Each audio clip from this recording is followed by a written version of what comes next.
The die had long been cast in Berlin, Germany on Thursday, the 26th of February 1885, slicing up the great African continent like a huge piece of cake among major European powers, placing present-day Kenya and Uganda under the yoke of the Great Britain, heralding a fierce conquest inked in massive bloodshed and forceful acquisition of indigenous peoples' territories across the region, a climax of which was perhaps best symbolized by this iron snake, the railway, that snaked its way from present-day Mombasa and arrived at the swampy depot, later known as Nairobi, on 30th May 1889, on its way to Kisumu. By that time, Nairobi, then best known as the place of cool waters, with perfect geographical and climatic conditions, was chosen as the colonial headquarters. Then suddenly came an urgent need for a formal system of law-making to streamline administration of the protectorate.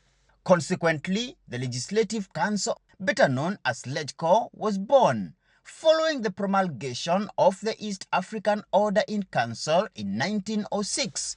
A year later, that inaugural East African legislature held its first sitting on Friday, the 16th of August 1907. That sitting took place on this makeshift structure near present-day Haile Selassie Avenue, then known as White House Road. So who attended this crucial meeting and what was discussed? The answer lies in the official parliamentary records of House proceedings, better known as the Hansard. According to the Hansard, that sitting was presided over by the first governor of the Protectorate, the Colonel Sir James Haile Sadler.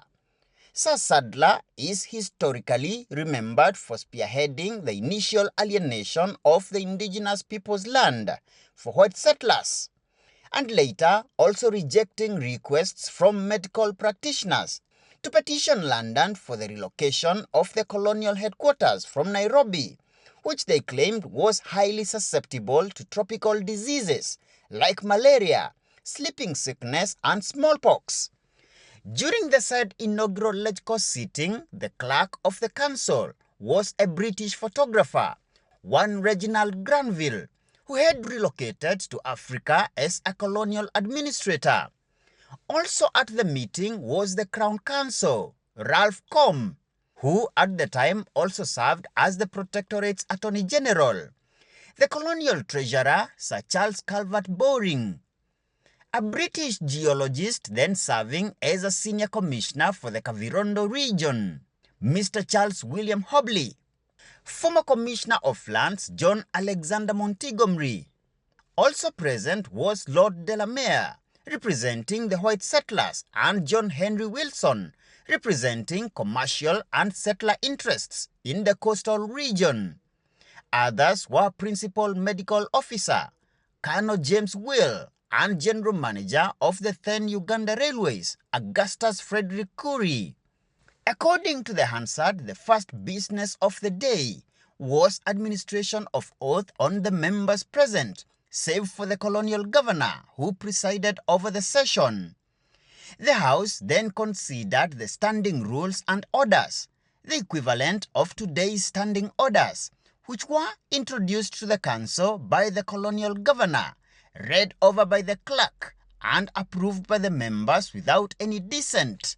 They primarily gave guidelines for regulating the proceedings of the Legislative Council. There being no other pending business for the day, the council adjourned until the next day, which was Saturday, the 17th of August 1907, at 10 a.m.